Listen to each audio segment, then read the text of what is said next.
Todos nós entramos no seu espírito para te adorar. Nenhum de nós esperamos ganhar famas ou elogios com isso, unicamente para engrandecer o seu nome. Agora, seja benéfico para cada um de nós, com a sua beneficência. Essa pessoa que precisa ser curado nessa noite, que ele volte curado para casa. Essa outra pessoa que veio buscar ao Senhor aqui para as portas de um emprego, de uma vida melhor, que isso possa acontecer na sua vida nessa noite. E essa pessoa que veio a este lugar, precisando de uma ajuda do Senhor na parte emocional, que o Senhor possa estender as tuas mãos nessa noite, e que cada um de nós possa receber aquilo que viemos buscar, pelo nome de Jesus Cristo. E a tua palavra, ao ser anunciada, que ela causa efeito na nossa vida. Te pedimos a sua misericórdia sobre cada um de nós, em nome de Jesus Cristo. Amém. Nós vamos falar um pouco a respeito da palavra de Deus, considerar os nossos caminhos, coisas que fazemos, e no decorrer da vida, do passar dos dias, todos nós, é normal, até no emprego, até no serviço, ir relaxando, no casamento, em todas as áreas da vida, ser humano relaxa, ele é tendência não aperfeiçoar, relaxar. Por isso, há empresas que já tem outra empresa contratada para cobrar o funcionário para o tempo todo é reunião, porque se deixar por conta nossa, todos nós vamos ir fracassando e relaxando. No casamento não é diferente. Para namorar eu duvido muito que para você conquistar a pessoa que você está casada, se você se comportava como comporta hoje, depois de casado. Mas eu duvido. Se comportasse desse jeito, não sairia casamento. Se arrumasse igual se arruma depois de casado, que dentro de casa parece um mendigo, uma mendiga, eu duvido que conquistaria alguém. Não é mesmo? Você notou como que a gente vai relaxando e relaxando e relaxando, e acho que é normal. Agora nós estamos falando isso de casamento, de coisa assim que vai acabar, ou de um jeito ou de outro. Vai chegar um dia que um vai para um canto, outro vai para o outro. Ou para a sepultura e o outro vai para outro canto, de algum jeito, nós não vamos viver nessa dimensão sempre junto.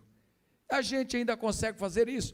No trabalho, pode anotar para você ver. Quando a gente está precisando de uma oportunidade, ou Deus abre a porta de ter a sua empresa, meu Deus do céu, aquilo vai até tarde da noite, aquela empolgação e aquela coisa toda, dali a pouco começa, levantar quase na hora de começar a trabalhar. Sair atropelando todo mundo, porque saiu atrasado, e por aí vai. Agora, você imagina com as coisas de Deus, que é um ser que nós não conseguimos ver, e Ele, em pessoa, não cobra nada de nós. Ele só nos abençoa o tempo todo, e quando é que Deus apareceu dentro da tua casa para exigir alguma coisa de você? Nada. Você imagina nessa parte espiritual o quanto que nós vai fracassando e relaxando.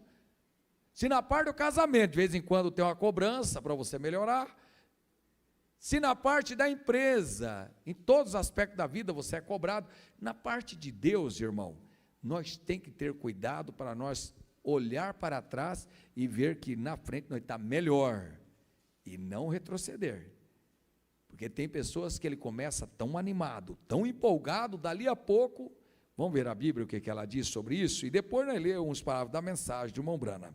Mas antes mesmo de você se colocar em pé, eu gosto de ler essa parte para você que acha que cristão não pode ter ambição, que cristão tem que viver na miséria, que cristão tem que estar satisfeito, ó pastor, eu aprendi a ser satisfeito com o que eu tenho. Olha, você ser satisfeito com o que você tem, não quer dizer que você tem que ser acomodado.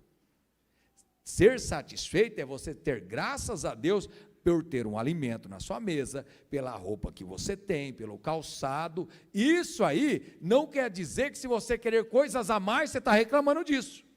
Você deve agradecer pelo que tem, mas não deve acomodar. Mombrana diz assim, ó, o cristão deve ser a pessoa mais ambiciosa do mundo. e não a menos ambiciosa, a mais ambiciosa do mundo. Se tiver alguma coisa ao seu alcance, faça, mas é depois do horário de trabalho. E quem diz para você que foi estipulado um horário de trabalho para você?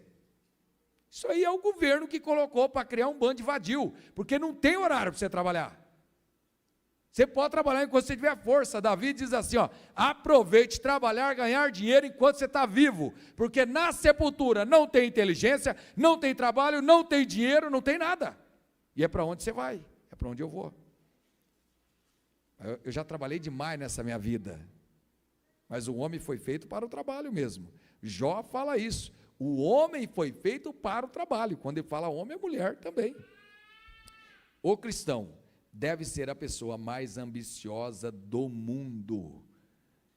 Não é a menos ambiciosa, mas eu sou crente, pastor, aprendi que o próprio irmão Brana fala que a gente deve viver uma vida agradecida e que o dinheiro não traz felicidade, que o dinheiro não é contado para melhorar o convívio.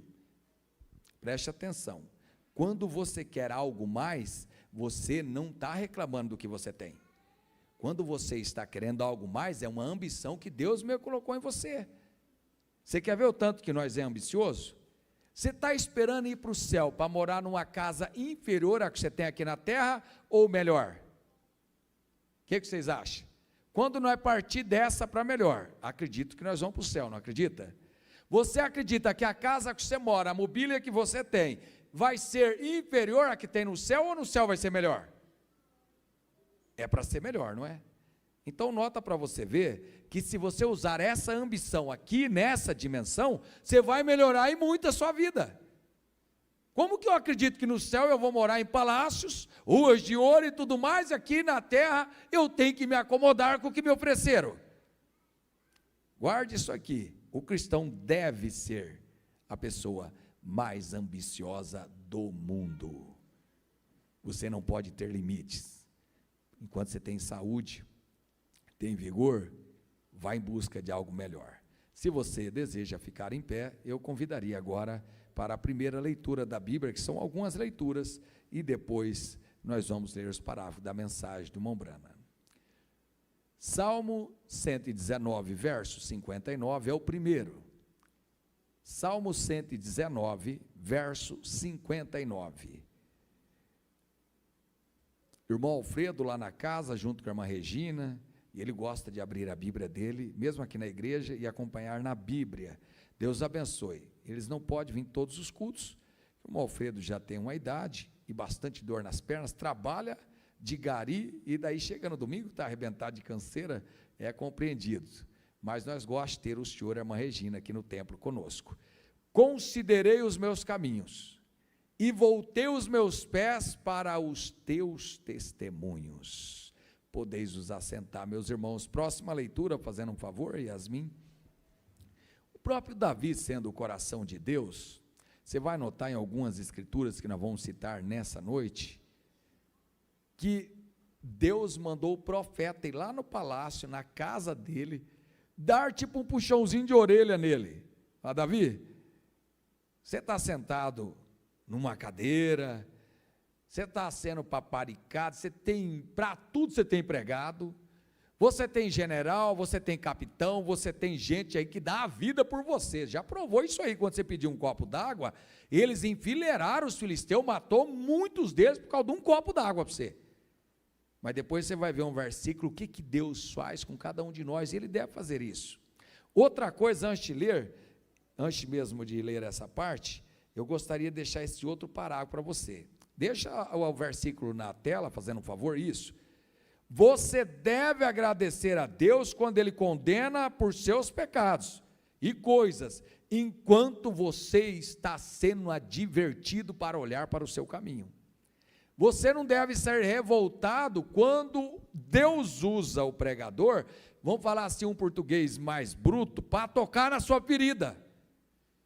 Porque é o jeito de nós melhorar, é Deus falando o que Ele quer falar para você. Muitas das vezes nós quer só, estamos errados, mas quer ser paparicado. Nós está errado, não pode falar, nós está indo para o abismo e ninguém pode Parece que até o mais importante é aquele que dá um empurrãozinho para acabar de jogar no abismo. O outro que está lá na frente falando, não, aqui você não pode passar, você vai cair. É ignorante, é estúpido e tudo mais. Ora, Pedro estava assentado fora, no pátio, e aproximando-se dele uma criada, disse, tu também estavas com Jesus o Galileu. Mas ele negou diante de todos, dizendo, não sei o que dizes. E saindo para o vestíbulo, outra criada o viu, e disse aos que ali estavam, este também estava com Jesus o Nazareno. Não, irmão, você não pode levar para um outro lado, que você não pode errar. Você pode notar que o apóstolo que defendia Jesus, até falou que morria no lugar de Jesus, ele nega Jesus, pragueja Jesus, mas ele não continua no erro. O que nós não pode é continuar, já vi que estou errado, agora estou perdido mesmo, vou acabar de estragar tudo. Não, senhor. Quando você vê que você está no erro, reconhece que está errado, você deve parar imediatamente. Sofrer a consequência do erro, mas melhorar de vida, mudar o rumo da vida. Ele negou outra vez com juramento, agora Pedro já está até jurando, pela mãe e por Deus, para todo mundo, que ele não conheço tal homem. E daí a pouco, aproximando os que ali estavam, disseram a Pedro, verdadeiramente, mas que tribulação também, né? O homem já com medo daquilo lá, e todo mundo fica passando perto e só falando que ele era amigo de Jesus, logo agora que estava com medo, disseram a Pedro, verdadeiramente também tu és deles, pois a tua fala te denuncia. Aonde você for, irmão, você pode estar com traje de crente, pode estar com traje de quem não é crente, dali a pouco uma pessoa fala assim, você não é crente não? Você fica assim, como é que sabe que eu sou crente? Está em lugar que não é de crente, mas você sabe o que é? A tua fala te denuncia quando você anda um tempo com Jesus. Quando você anda um tempo nessa mensagem, mesmo que você sair dela. Alguém vai falar, viu, você já teve um tempo lá naquela igreja, não teve? Ah, tive. Como é que você sabe disso? A tua fala, o teu jeito de crer, tua fé te denuncia. Então começou ele a praguejar e a jurar, dizendo, não conheço esse homem. E de quem que ele estava falando isso, irmão? De quem que ele estava falando? Praguejando, jurando que não conhecia. Não era um homem que ele tinha agora, pouco tempo atrás, falando, quando Jesus falou que ia morrer, ia ser crucificado, Pedro falou, o senhor não vai morrer. Eu morro no teu lugar, mas o senhor não morre. Foi onde Jesus falou, para trás de mim, Satanás. Porque ali já não era mais Pedro. Ali era o Satanás usando Pedro, querendo falar para Jesus, bem capaz que você vai morrer, porque se você morrer, acaba com o meu reino. Usando quem? Um dos apóstolos mais influentes. Então ele começou a praguejar, jurar, dizendo que não conhecia esse homem. E imediatamente o galo cantou. E lembrou-se Pedro das palavras que Jesus lhe dissera, antes que o galo cante, 3 vezes me negarás. E saindo dali, olha o que nós devemos fazer. Saindo dali, Pedro falou, agora estou perdido mesmo. Não tem mais conserto. Praguejei o mestre. Deixei ele sozinho. Chorou amargamente. Quando você reconhecer que você fez alguma coisa que ofendeu a Jesus Cristo, está fora do padrão de vida, você não deve abandonar tudo. Você deve chorar pelos teus erros e se arrepender, consertar a sua vida. Olha o próximo verso. Você imagina o que passou na cabeça de Pedro? Depois dele ouvir, e ouvir aquela voz falando com ele de novo, falou, Pedro, tudo isso que você está me dizendo antes, tudo isso que você está me dizendo, Pedro, que você me ama, que você morre no meu lugar, não passará dessa noite, quando você vai me negar 3 vezes. E a hora que o galo cantar, Pedro, você vai lembrar do que eu estou te falando. Muitas das vezes, irmão, Deus usa alguém para falar para você, ó, você não faz nesse caminho, não faz isso. Dali a pouco, lá quando você está todo embaraçado, com vergonha do que você fez, você ouve aquela voz de novo, a mesma coisa que Pedro ouviu. Você acha que Pedro chorou amargamente por causa de galo? Não, o galo pode cantar o resto da vida, que Pedro nunca ia chorar. Ele chorou porque ele lembrou do que Jesus tinha falado para ele. Muitas das vezes, nós precisamos de reconhecer que nós precisamos de acertar algumas coisinhas que vai ficando para trás. Olha o que diz o Salmo 139, 23. Sonda-me, ó Deus, e conhece o meu coração. Prova-me e conhece o que Deus conhece de nós? Não só nossas ações, irmão. Não é só o que nós pratica. Conhece os meus pensamentos. Por isso que a Bíblia condena pensamentos maus. Porque quando você aceita um pensamento mau e vai para o segundo e vai ir no pensamento mau, a Bíblia diz que há pessoas que não praticam o mal, mas ele maquina o mal. Ele não pratica e não tem oportunidade. Vamos para outra leitura, fazendo um favor. E vê se há em mim algum caminho mau, e guia-me pelo caminho eterno. Quando você vê que está no caminho mau, não busque apoio para o caminho errado. Não busque apoio de ninguém para te apoiar quando você estiver errado. Aceite a correção, como nós leu aqui nesse parágrafo. Você deve agradecer a Deus quando Ele condena os seus pecados. Não é revoltar contra Deus. Quando Deus te condena os seus pecados, os meus pecados, nós devemos agradecer a Deus. Porque tem pessoas que cometem atrocidades e Deus não condena o pecado dele mais. Porque ele vai ter que enfrentar um juízo um dia. Para nós, somos julgados aqui nessa dimensão para não ser julgado com o mundo. Muitas das vezes você vem no culto e fala, meu Deus do céu. Né? Vamos para a próxima leitura, fazendo um favor? Coloca para nós a próxima leitura, para que nós possamos depois ler uns parágrafos da mensagem ainda antes de nós encerrar. Lembre-se que o seu caminho, o meu caminho, a nossa vida, por essa trajetória que nós temos, com o passar dos dias, de vez em quando é bom você parar e analisar, será que eu estou fazendo a coisa certa? Será que eu estou no caminho certo? As minhas ações, será que se eu chegar diante de Deus, vai ser aceita? Ou será que eu estou tentando enganar as pessoas? Quando o ser humano aqui é fácil de ser enganado e trapaceado. Lembre-se que uma leitura atrás, Davi diz, o Senhor conhece os meus pensamentos. Olha 2 Samuel 7, 8. Davi sentado, tranquilo. Agora parece que posso fazer o que eu quero. Mando matar, eles matam. Mando executar, executa. Se eu falar que vai ter um feriado aqui nesse país hoje, vai ter, comando esse país. Agora, pois, assim dirás ao meu servo Davi, Deus falando com o profeta para ir lá na casa de Davi.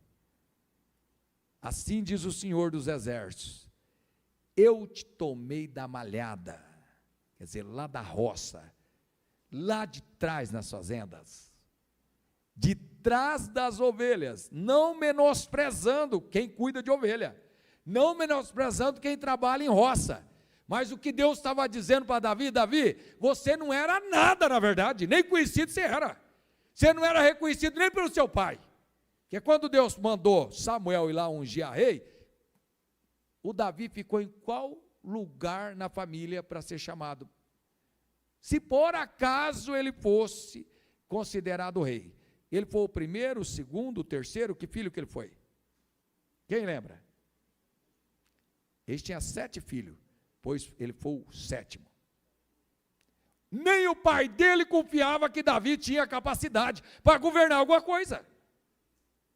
Nem a família dele, não quer dizer que a tua família não acredita que você pode prosperar, que você pode governar, que você pode comandar, não quer dizer que isso é um fracasso para você. Você deve ver o que Deus tem para você. Muitas das vezes a sua família não reconhece o que você tem, mas Deus reconhece o que você tem. E é isso que faz você prosperar, é isso que faz você ter saúde. Se Davi fosse olhar e falar, nem meu pai acredita que eu posso ser rei. Agora, depois que ele já é rei, está governando e bem, não tinha uma guerra que perdia, já tinha cometido alguns erros que Deus abominou os erros, mas Deus não abandonou. Abominar o seu erro, o seu pecado, não quer dizer que Deus te rejeitou. Corrigir os seus erros não quer dizer que Deus está te excluindo. Ele está te arrumando para você ficar na presença dEle. Te tomei lá da malhada, de trás das ovelhas, para que fosse o soberano sobre o meu povo, sobre Israel. Mas da onde que eu te tirei? Dá uma olhada para você, e eu olho para mim. Da onde que Deus nos tirou para nos fazer cristão? Tirou da onde você? Adorador de ídolo, cachaceiro, maconheiro alguns. Outros pensavam assim, a minha família não acredita que eu mudo. E não mudaria mesmo. Foi Deus que mudou a sua vida, foi Deus que mudou o seu caminho. Por você próprio você nunca mudaria, você estaria pior ainda. Mas Jesus Cristo cruzou o seu caminho e fez você se assentar em lugares celestiais. Nessa noite, você é co-cidadão dos céus. Você não é mais um perdido, você não é mais um viciado, você não é uma pessoa rejeitada. Os anjos de Deus, Ele dá ordem em seu favor. Tem anjos dele agora mesmo, vamos falar assim, querendo fazer uma moral com Deus, falando, eu quero ir lá trabalhar por aquele eu quero ir lá trabalhar naquela mulher, naquela moça, naquele rapaz. Você foi tirado da onde? Como Davi ouviu do profeta dizendo, Davi, recorda de onde você veio? Você está hoje como rei, um cidadão honrado, mas de onde você veio, Davi? Seu pai achava que você era rei, Davi? Seus irmãos achavam? Seus parentes achavam? Nem para a guerra você ia?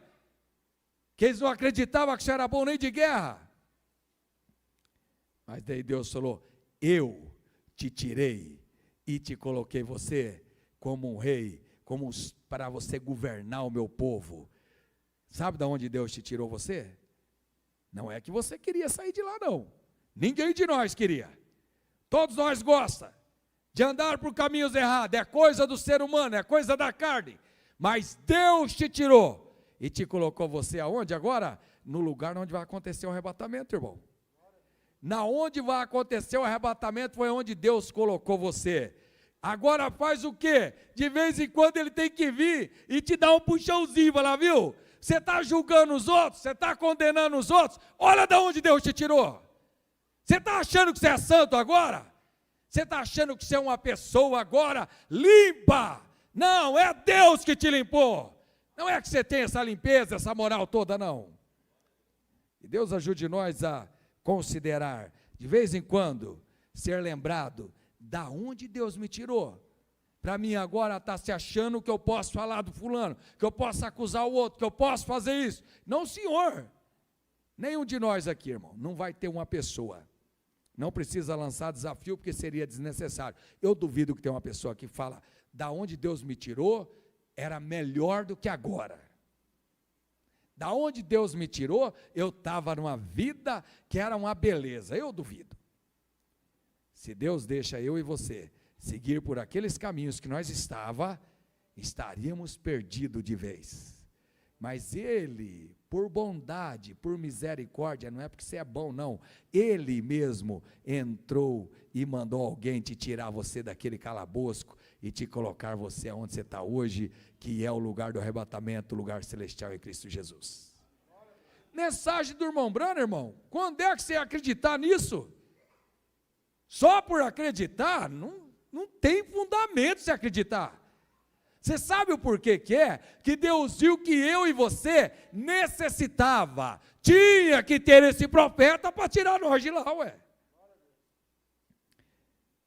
Agora, nós vamos ler uns parágrafos da mensagem, antes de nós orar. O irmão Branham fala nessa mensagem, considerando nossos caminhos, ele diz assim, algum tempo atrás, lá na floresta do norte, havia um rapaz de cor, ele tinha uns 25 anos, e era uma espécie de vagabundo, como chamamos, mendigo, pessoa que vive perambulando. E ele era um rapaz de boa educação, finos modos, não um renegado ou fugitivo. Ele era um cavaleiro, apenas um camarada que gostava de ficar vadiando, sem lugar para ir e nada para fazer.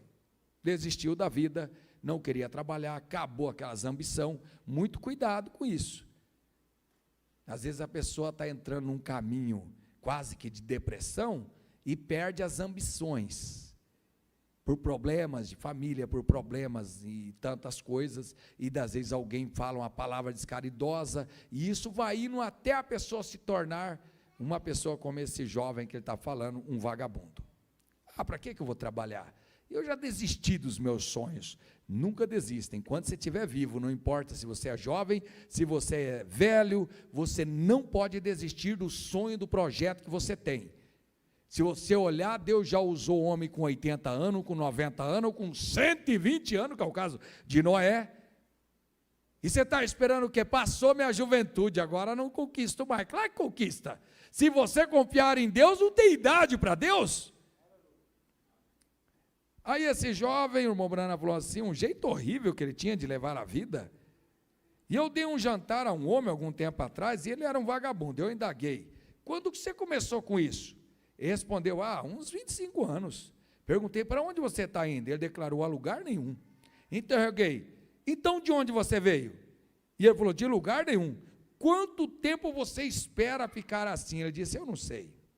Então esse rapaz vagueou para a floresta do norte, para uma região onde eu costumava caçar, muitos anos atrás, a caça de veado. E ele queria um emprego, agora ele desistiu de ser vagabundo e quer um emprego. E ele não tinha dinheiro, e o chefe da floresta o contratou para ajudar a velha cozinheira de cor. E uma noite depois que o jantar tinha terminado, e os pratos foram lavados, eles dormiram em um pequeno quarto ali atrás, com apenas uma lona separando-os.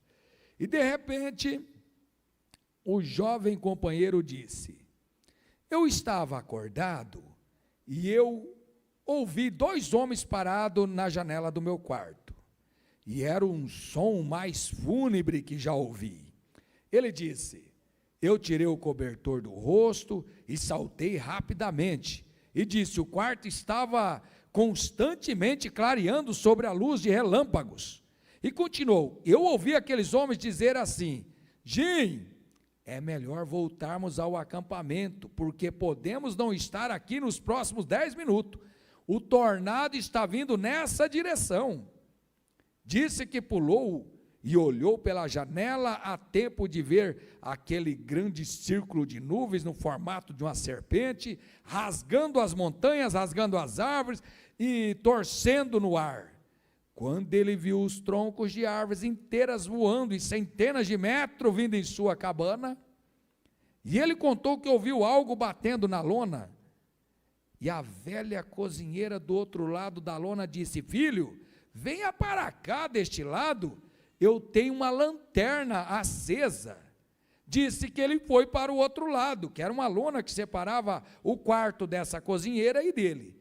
E a velha cozinheira tinha uma lanterna e contou que ela lhe perguntou, você conhece o Senhor Jesus como seu Salvador? Olha a pergunta daquela senhora, relâmpago, árvore sendo arrancado, que aqui no Brasil nós nunca passou por isso, né? Tornado de arrancar casa e árvore do lugar, coisa que tem direto lá nos Estados Unidos.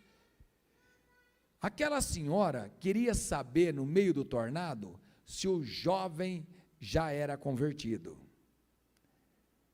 Aqui entre nós, será que tem alguma pessoa ainda que não é convertido? Que não é batizado em nome de Jesus Cristo? Você vai ver o que essa história conta para nós, muitas das vezes, mas aqui eu não vou passar por isso, pode passar por coisas piores. Sem Jesus Cristo, estamos perdidos. Sem ter o nome de Jesus Cristo na nossa vida, é terrível. Olha o que diz, e ele diz assim, não senhora, eu nunca orei na minha vida. Bem disse, você deveria estar orando, pois podemos ser varridos da terra nos próximos minutos. Olha a situação que está estornado. E ele disse que aquela velha mulher piedosa, santa, se ajoelhou ali naquela caixa de sabão e orou tão calmamente quanto podia. Quem tem Jesus Cristo, irmão, não tem medo de tempestade. Quem tem Jesus Cristo não tem medo que vai acontecer, vai acabar, acaba nada. Quem tem Jesus tem segurança. Em meio à tempestade, fica tranquilo.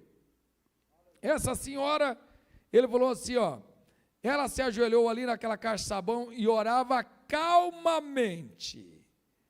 E ele disse, eu não consigo orar. Ele disse, cada vez que eu começava a orar, querido Deus, naquela hora uma árvore batia na cabana. Imagina a situação. Ele me disse, ele contou ao reverendo, eu estava com muito medo de orar. E ele disse, eu expressei assim, Senhor, se tu apenas me poupares, eu irei a ti em algum momento quando a tempestade cessar. E ele disse, é por isso que eu estou aqui nessa noite, não há tempestade agora, mas aquela promessa e as lembranças daquela hora ainda persistem em meu coração. É correto vir a Deus quando está bem e em juízo perfeito, quando tudo está calmo, quando você tem tempo para pensar e vir sensatamente e sobriamente. É essa hora de vir a Deus, pois então Ele é o socorro bem presente na hora da angústia. E ele disse que nunca esqueceria como aquela velha santa, tão reverente, pôde orar, tão suave, calmamente, enquanto aquela tempestade estava acontecendo. É algo muito significativo conhecer a Deus e estar pronto para Ele quando Ele vier. Você não terá medo nem mesmo da morte. O médico pode falar a doença que ele quiser, o nome para você. Quando você tem Deus em você, nada te assusta. Pode as coisas dar errado para os outros, para você vai ter que dar certo. Agora, sem Jesus, é muito difícil as coisas dar certo. Sem Jesus, é impossível dar certo. Com a nossa cabeça inclinada, em poucos minutos para nós fazer uma oração. Eu não vou fazer um apelo, porque eu acredito que não precisa de apelo. Mas você, nós com nossos olhos fechados, por favor. Você tem certeza que se Deus te chamar você está seguro? Se acontecer alguma coisa com a sua família, com a sua vida, você tem certeza que você está seguro? Segura? Ou você ainda tem dúvida? Para você que não é batizado em nome de Jesus Cristo, deve ter esse batismo na sua vida. Mas eu já fui batizado, pastor. Se não foi em nome de Jesus Cristo, está invalidado o seu batismo, pelas Escrituras. Mas quando você tem esse Jesus bendito na sua vida, a tempestade não quer dizer que nunca vai ter. No caso dessa senhora, as árvores já estavam batendo na lona, relâmpagos e tudo mais, mas ela tinha segurança, então ela podia orar calmamente. Não precisa entrar em depressão, ficar louco, doente e bater a cabeça, nada. Você tem Jesus com você. Agora, e você que não tem certeza que tem esse Jesus? É hora de ter certeza que você tem esse Jesus com você. Você quer viver bem com a sua esposa, com o seu esposo, com a sua família? Ter as crianças com saúde? Sem Jesus é impossível. Agora, com Jesus, você vai ver como que as coisas melhoram. Não é que não vai ter tormenta, mas você vai enfrentar a tormenta com fé, porque Jesus Cristo está com você. Se você que está comigo agora aqui na reunião, o teu coração já está lá falando com Deus, Deus, se o Senhor me der uma oportunidade, eu vou melhorar de vida. Se o Senhor me der uma oportunidade, eu vou começar de novo. Se o Senhor me der uma oportunidade, como esse jovem falou, eu estou hoje aqui, não é por causa da pregação, o jovem falou, é porque eu prometi para Deus, se Ele me tirasse vivo daquilo lá, eu ia me entregar a Ele. Não quer você, enquanto está aqui nessa noite, falar assim, pastor, eu quero seguir esse caminho, eu quero seguir esse Jesus que você está falando, pois eu preciso de andar com esse Jesus para ter uma vida mais segura. Se tiver alguém assim, com desejo de ser batizado, ou de voltar, você que já é batizado, eu quero voltar, pastor, eu quero, domingo que vem é culto de Santa Ceia. Falei, eu quero, pastor, participar da ceia. Eu quero levar esse Jesus para dentro da minha casa, para mim conseguir ter uma vida um pouco melhor. Se a tua vida é sofrida, com Jesus é melhor. Você vai ter amparo, você vai ter a quem recorrer. Tem alguém aqui que precisa de uma oração? Se tiver, todos estão com o olho fechado. Você levante a sua mão e eu vou orar exclusivamente para você. Fala assim, eu preciso, pastor. Você ainda não é batizado? Se você não é batizado, eu te dou para você um conselho. Peça seu batismo. Seja batizado em nome de Jesus Cristo. Se você já é batizado, eu te dou um conselho. Volte para os caminhos de Jesus Cristo, enquanto você está em sã consciência. Bendito Deus, enquanto tem mãos que se levantam diante do Senhor, dizendo que está de volta e que está se entregando ao Senhor.